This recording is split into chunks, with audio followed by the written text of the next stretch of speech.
I'm talking about the kind of diplomacy that's going to end the destruction of your country. Yes, but if you are Mr. not President, strong... Mr. President, with respect, I think it's disrespectful for you to come into the Oval Office and try to litigate this in front of the American media. Right now, you guys are going around and forcing conscripts to the front lines because you have manpower problems. You should be thanking the President for trying to bring an end to this conflict. Have you ever been to Ukraine that you say what problems we have?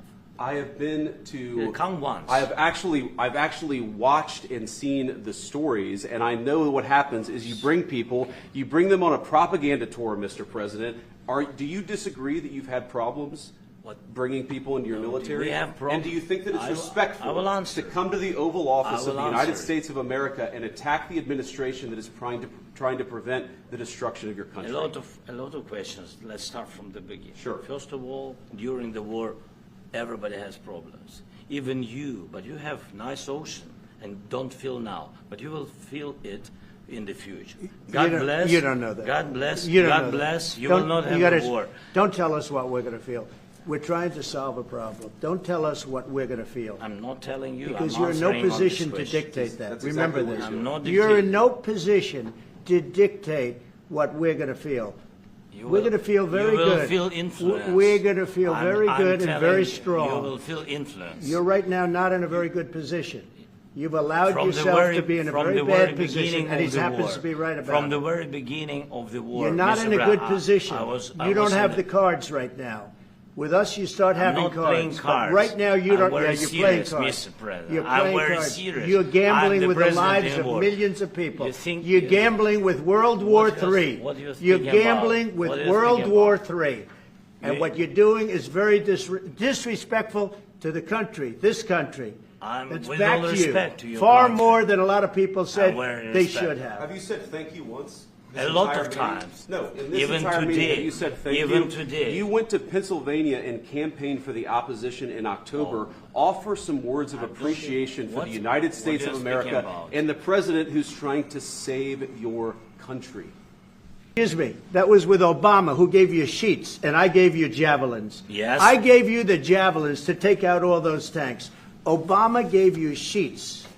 In fact, the statement is Obama gave sheets and Trump gave javelins. You got to be more thankful, because let me tell you, you don't have the cards. With us, you have the cards, but without us, you don't have any cards. Your country is in big trouble. Can I Wait a answer? minute. No, you've done a lot of talking. Your country is in big trouble. I know. You're not winning. I know. You're not winning this.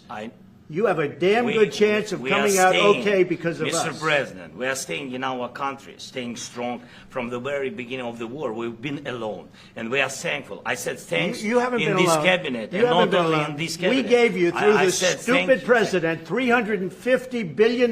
You voted we gave for you your military president. equipment, You and you voted men for are your brave, president. but they had to use our military. What about if you didn't have You our invited military me. equipment, You invited if me you to didn't speak. have our military equipment, this war would have been over in 2 weeks. It's going to be a very hard thing to do business like this, I tell you. Just say thank you. I said a lot of times thank you to American people. Except that there are disagreements, and let's go litigate those disagreements rather than trying to fight it out in the American media when you're wrong.